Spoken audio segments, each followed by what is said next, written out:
Welcome, everybody, to our first ever CX Accelerator show. This is the community-driven show that exists to equip and encourage CX professionals on every stage of their career journey. Hello, Erica. Hello, Nate. I am so excited to kick this off. How are you?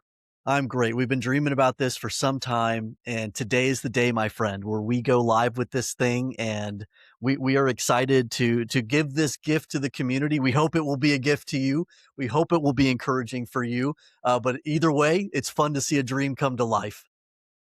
It sure is. We really want this to be a meaningful tool and resource for every member of the CX Accelerator community. So if you have ideas, feedback, topics that you want to see us address, please let us know. We are so excited to serve you through this podcast.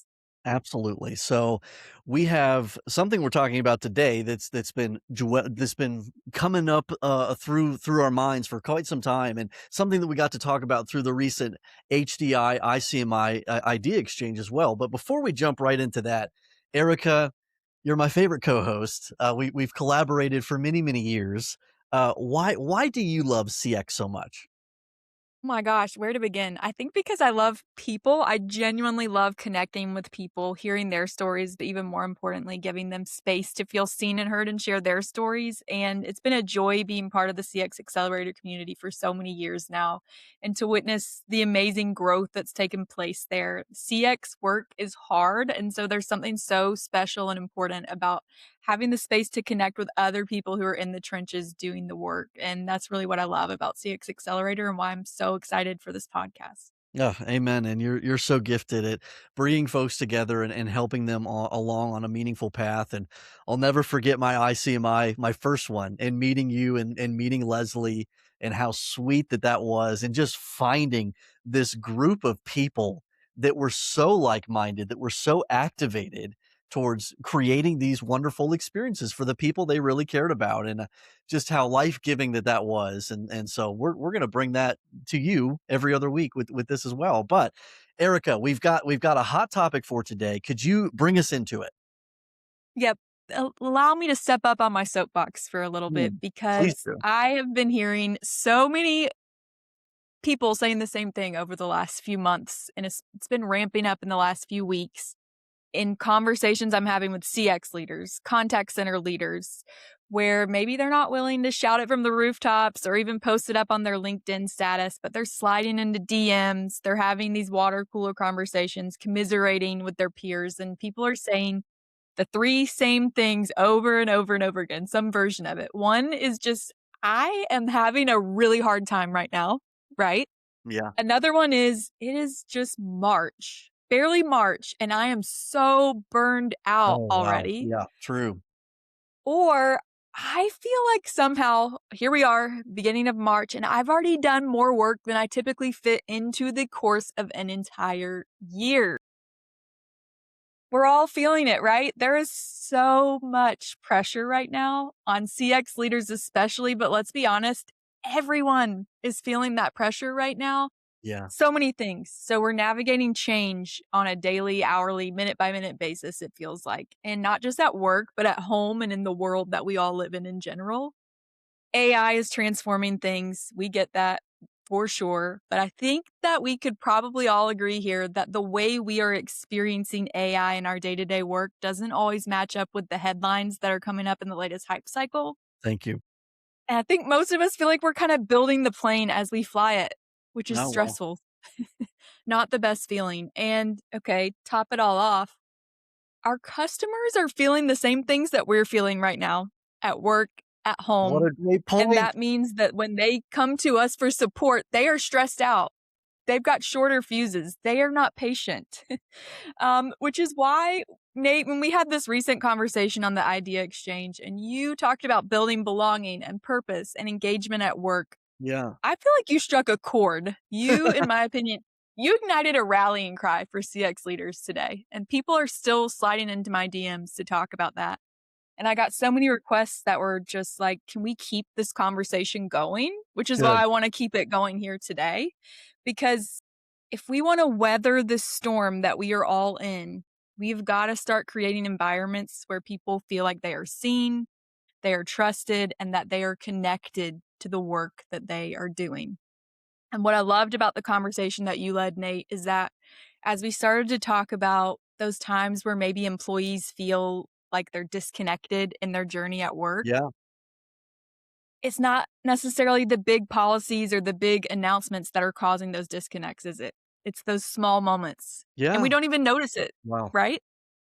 So it's when people feel like their voice doesn't matter, or we kind of just let recognition disappear and fall by the wayside. We forget to say thank you when leaders are so focused on what they've got on their plate that they fail to recognize what the people behind the scenes are doing. And we talked about here's the good news. So let's all take a deep breath. Shift.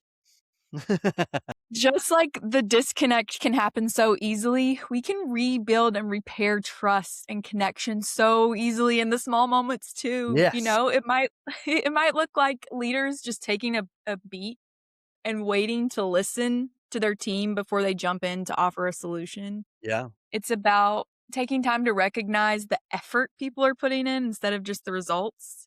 And even just giving people space to say, things are really hard right now, and to acknowledge that, yep, they are. You are not crazy, and we are in this together. So there's an appetite to keep this conversation going. Another theme that keeps coming up, especially in the ICMI community this month, is this idea of leading with heart.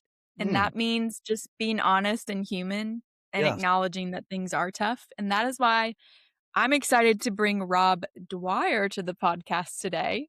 Not only is it fun to put him in the hot seat as a guest, but Rob, you talk so much about that intersection of CX and EX, and you personally have taught me a lot about how we can show up and make difficult conversations or difficult moments feel safer, kinder, and more productive. So, Rob, welcome to the show. How are you? Hello, I'm Rob. fantastic, and thank you both so much. Like, this is just really exciting. It's a credit to you guys and what you're fostering, so I'm just excited to be part of the conversation. We've both learned so much from you, Rob. And when me and Erica were talking about who's somebody that could help us carry this conversation forward, you were the first name that popped on our lips. So thrilled to have you. I'll just add one thing to Erica's amazing introduction to this topic, and it's this term that's been hitting me really hard lately. It's this idea of insular thinking and how Mm, dangerous that is in society and in our workplaces where people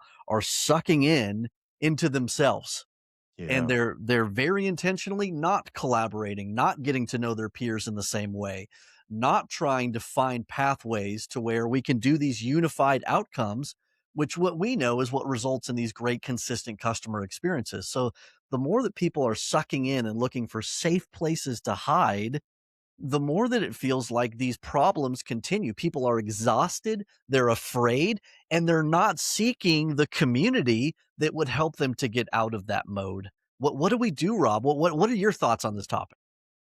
Well, there are a lot of thoughts that I have, and I think you talk about something that is really macro, but then there's the micro element of how we do this at work. And I think the macro sometimes is we just need to shut off from social media and go be with people Mm, wherever that is.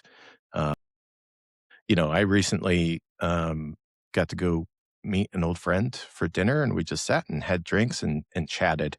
And it's rare that we get the opportunity to do that, even though we live close enough to make it happen. It's the finding time, right? And so I would just encourage everyone to just try and find time to meet with people in maybe a strange place so that you just have a mm. new experience. Wow, I can think of a few of those. I brought Justin into a cave recently. I might not suggest that, That is but a very strange place. That sounds like the start of a horror movie. it kind of was. It sounds like a rom-com is what it sounds like. Okay, Rob. I Rob, what think, I'm I think what you're saying is sometimes we just need to go touch grass, as the yeah, youngsters would absolutely. say. I Absolutely. haven't heard I that phrase I in too really long. believe it. When we talk about, though, in our work life. It is increasingly, and I mean, look at the three of us, right? We are all at home, but we are at work. And that is increasingly part of the CX experience is that we are not gathered in a single place. Brick and mortar contact centers are less common than they used to be. I think it's incumbent on leaders to recognize that I have to lead differently in that environment than I did in the brick and mortar environment. And I have to approach my leadership with intentionality at every moment because I cannot lean on that in person, just casual water cooler conversation, or I overhear something funny down at the end of the aisle and I can make eye contact with someone and maybe share a laugh or hear what someone's going through in their home life that's down the aisle. Like those things you lose in a work from home environment. And while I think there are huge advantages and I'm an advocate of work from home, it's important that you try to replicate ways that you can get in touch with those types of moments and get personal. And it starts with just how we first interact with people on our teams. Like if you have someone brand new on your team, your first conversation should not be about targets or performance or anything like that. Like just stop. Figure out who this person is as a person. Try to find common grounds that you have in person. If they've got, just a sweet freaking beard like Nate Brown and you just Thank you, wish you Rob. had that kind of amazing beard, just say it. Say, Say it. Nate, look at that gorgeous facial mane of yours. I love it. I feel And like, Rob, there's something there, that's not something where it's just a newbie team member.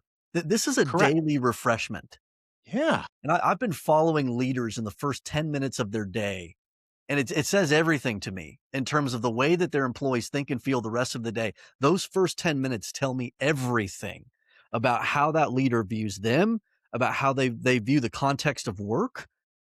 It's just amazing how much that first part of the day makes a difference. Yeah, it really does. And I think we sometimes forget at work that the people we are working with are people and they are dealing with things. It's not just us. Yes, we're all dealing with things. And Yes. so recognizing and trying to meet people where they are and recognizing that things may not be perfect in their life. And yeah, what's happening in my personal life is going to impact me in some ways at work. And we tell people like, leave Yeah. that at Yeah. home. Like No. we're people. We can't just leave it at home. That's not the way it works, particularly if we're at home. We are at home working. So you have to just really focus on the fact that these are people and we want to continually recognize them as people and who they are as a person. And yes, we're also here to accomplish some goals when it comes to the job. And that part is it's secondary. Like, yeah, it's 1B and them as a person is 1A, but we need to make sure we get the order right. Yeah, you've gotta build that trust first. I don't know about you 2, but I feel like the best bosses that I've had, they know my family members by name. They check in about how did Harrison's soccer game go? Yeah. Those little things make a big difference. As we think about those little things, one of the questions that kept coming up as we were having this chat with Nate a few weeks back is, how do we put this intentional leadership into practice when it feels like everything is on fire? What are some small things that we can Yeah. do as leaders that actually make a difference? Look, systems go a long way in whatever it is that you're trying to accomplish. I live by my calendar. And if it's not on my calendar, then there's a good chance it's not going to get done or a task list or whatever you use to manage things. So I would say you need to just have that daily check in literally on your calendar. And it's not a daily check in for metrics. It's not a daily check-in for performance. It is a daily check-in for where are you at today, right? How are you feeling? What kind of mood are you in today? Did the game go well for you? Whether that was your kid's soccer game or your favorite sport, or what did you do this weekend if we're catching up after a few days, or hey, how's your mom? Yeah. Because I know that things were maybe not going so well. Like taking that time to just quickly check in with people, get that pulse check is it doesn't have to be long, but you should book time and honor that time and do it because I guarantee you things will not fall apart in that 15 minutes or half hour that you spend doing that. We often get this feeling like our job is so important and if we're not there supporting things that the world's just going to fall apart. Mm-mm. It's not. Mhm. People are not going to die. I guarantee unless you work 911. Okay, E911 Yeah, or you're a or surgeon. yeah, but I mean, like, let's be real. We work in customer experience. It's important, but we're not saving lives, generally speaking. So we We're are just not. making them better. Yeah, absolutely. So take that 30 minutes to make the lives of your employees or the people that Starts there. report to you better Yeah. first, just by touching in with. I think That's great one cool advice. thing about that, Rob, is this idea of it starts with caring, but then it leads into systems of competence. It's like Yeah, caring and then competence. So yes, we care. We've established why we're working together. We've established you belong here. Like let's get all that psychological safety locked in. Now let's do good work together. Let's use yeah. these task lists, these tools, these optimization capabilities, these engines that make us do really good, high quality work. But it absolutely starts with the caring conversation. Yeah, it does. And I, as an employee, am so much more motivated to put forward my best work when I know that the people around me care about me as a person. It fosters teamwork, it fosters collaboration, it fosters that motivation to give my best, even when maybe I'm coming in and I'm not feeling it that day. Just knowing that someone gives a shit makes me feel better, Changes everything. and it changes everything. It's underrated. I wanna add It one quick is. tip to the mix here because you got me thinking about this, Rob. I got this idea from Vicky Brackett, who's also a CX Accelerator member. Mhm. Hey, I've Vicky. started setting aside a 15-minute calendar block every Friday to just take the time to thank 3 people who have done something to help me at work that week, and it is so easy, it doesn't even take 15 minutes, but people appreciate that little acknowledgement so, so much, and when we're all having these rough weeks, it can really brighten up someone's day just to hear those words, "Thank you." So that's Yeah. one small thing that people I think can add to their week super easily. I love that, Erica.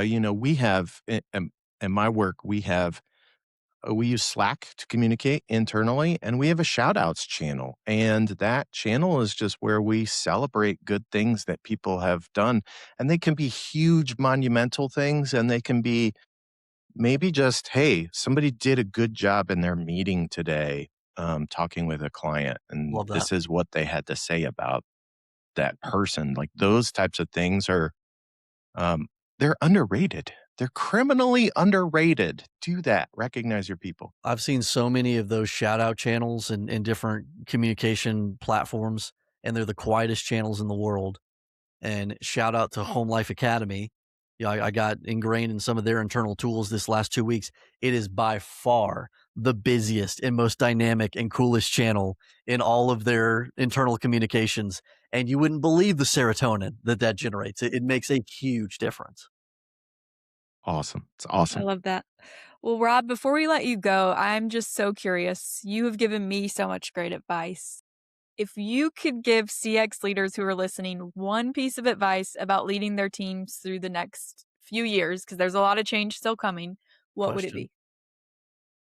I think my piece of advice is that you need to foster trust And that comes from having the best interests of your people at heart, and they need to know that. And if you build that trust, and they always trust that whatever you do, you're looking out for them, they will do just about anything for you. Mm, It's awesome. preach. So before you jump off, Rob, there's a man standing in my office that has been bouncing up and down with some of the things you've been saying. Man. Hey, G'day. Luke Jamieson! How you going? Oh, it's so good to hear your voice. Thanks, mate. Back at you. Hey, Yeah. I don't leave a guy out in the green room with a pen and paper. Well, listen, this is This is probably full. this is like full of like, hey, this is like real time feedback. Love it.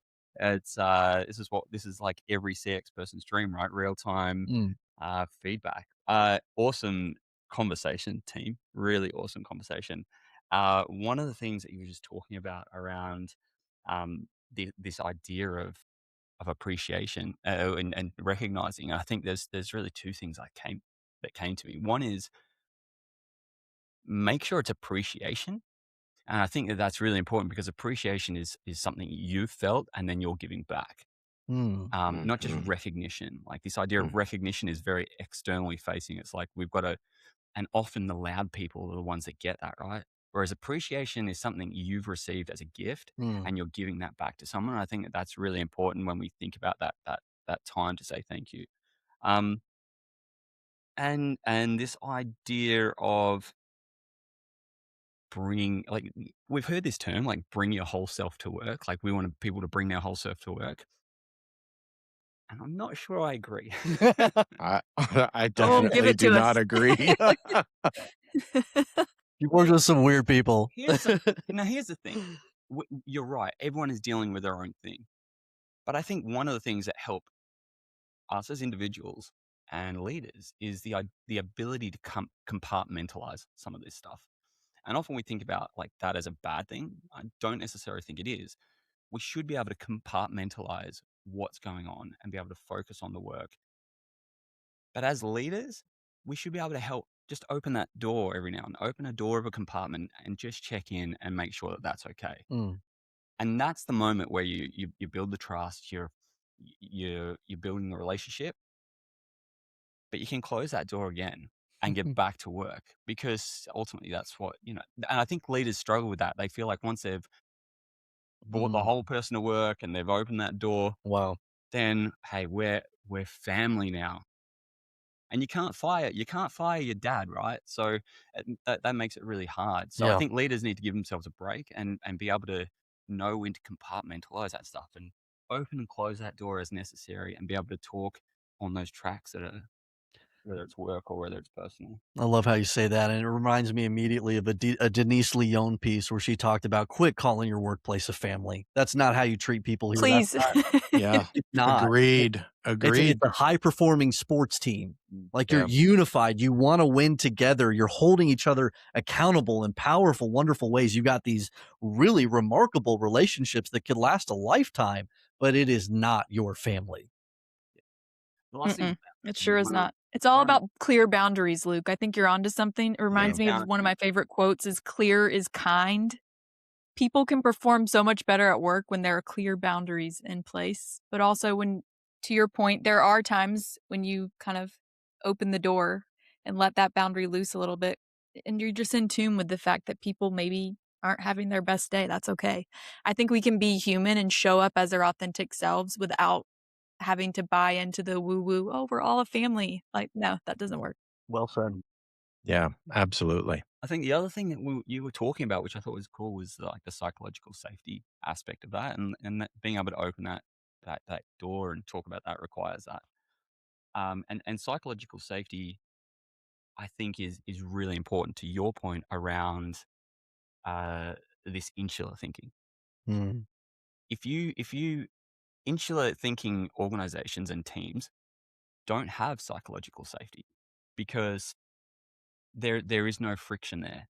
Without outside perspectives, without getting creating that psychological safe environment where you can get outside perspectives, you only then have internal thoughts and internal perspectives, and that we then have this illusion of safety. Mm. It's not safety; it's conformity. We've Mm. all we, Mhm. we've created this environment that we all just confuse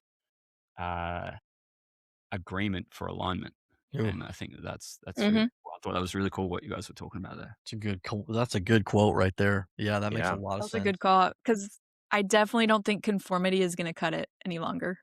The No, the the teams and the orgs that wanna compete, they can't have that conformity mindset. That's the truth. And bring that back to the core topic. I mean, we're talking about people are tired, they're burned out, they feel lonely, they feel isolated. And these things that we're talking about, it's probably not the answer you expected, right? But like these are the things that actually lead to real community where you can hold a peer accountable to a higher standard because you care so much about each other as people. You're both corporate citizens that selected the same community workplace to engage with. You should care about that mission right there.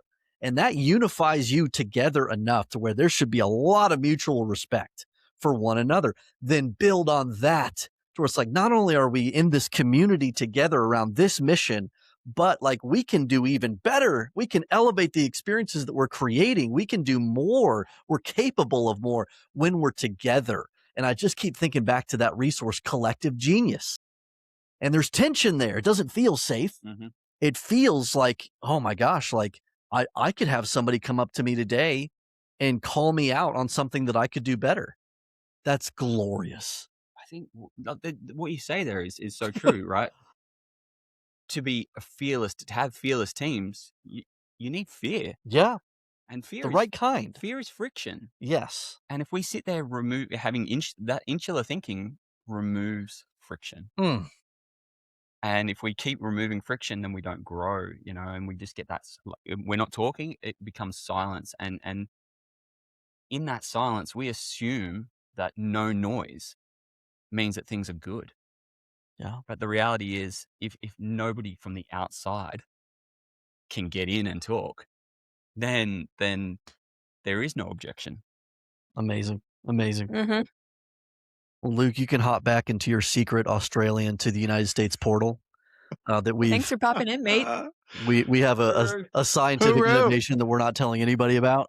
Um, but so good that you were here, Luke, and I'm so glad that you were able to add that to that conversation. Rob, with our surprise guest here, and anything that you want to react to from what Luke was saying. I love that Luke talked about fear, but I think it's important that we have in our workplace an ability to not fear failure. In other words, I am free to maybe experiment a little, to freelance a little. And if it doesn't go as planned, There he is. Hey. hey, you know what just happened? Failure. And you were safe to fail, Rob. We still love you. I I think it was my VPN that just shut things off. I don't know. Anyway, failure. That's failure is what we are here for today. No, I loved what you were saying about that because the cultures that I've been a part of where there's a lot of finger pointing, you get to the point where you just shut down and you stop coming forward with your feedback and suggestions. And so it's such a great point. I think there's a difference too between fear and discomfort. And I would Mm. argue that it's in moments of discomfort that we're able to grow. Um, I don't know. What do you think, Rob? I think that might be a better word for what Luke was explaining because, right, fear does shut you down. Whereas discomfort, I can get past discomfort and that's where you grow, right?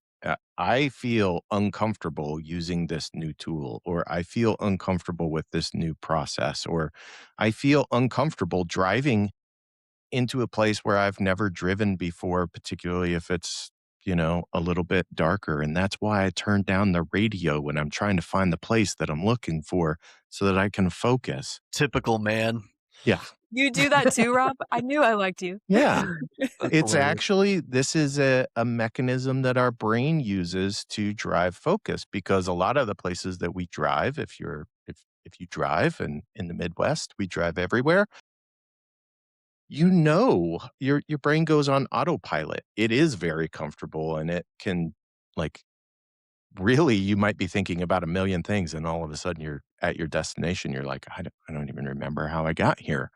But your brain knows how to get there and it does that on the back end, if you Yeah, will. yeah.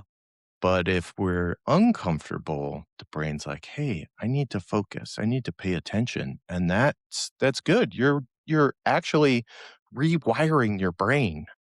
You're learning. It is good. And adult brains have one purpose: to conserve energy.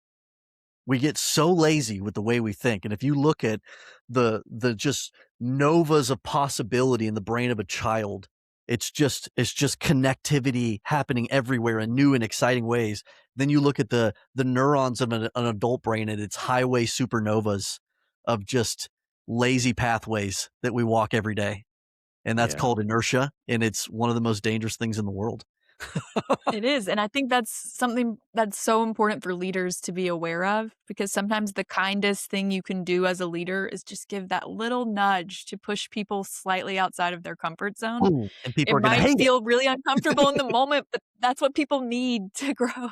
And that's Yeah. what great leaders have the courage to do, but it is very, very tough to get there. But I mean, that's what we're talking about. One of my favorite resources on this topic has been Radical Candor.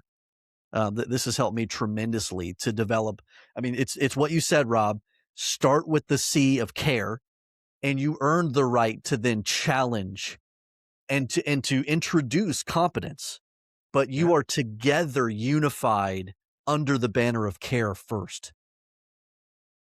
Yeah. It is I think it's the part that leaders miss the most. Like they particularly new leaders that haven't had the opportunity to number 1 attain those skills yet Yeah, and understand kind of what they're signing up for. A lot of times it's like super exciting to be a new leader because you get to get off the phones or you get to get off sure. whatever that front line role is. Like you don't have to do that anymore and it's exciting and you feel like you've made it. Well, guess what?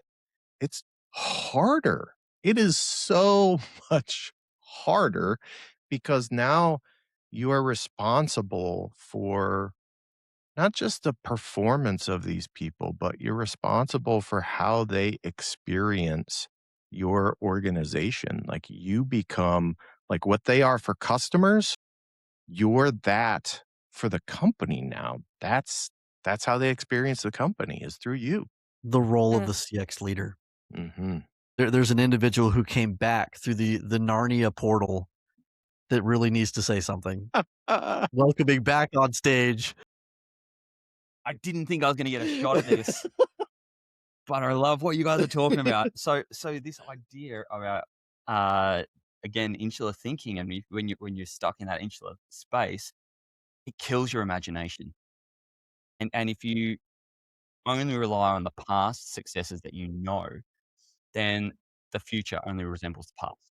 And you then get this illusion of fearlessness within your teams. It's like, oh, we're fearless because we're there's no objections, there's no challenge. But when there is no challenge, we're only acting within the known boundaries.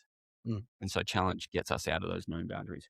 Challenge is a Anyway, good thing. that's enough. Really, honestly, this is my last hooroo. All right. True.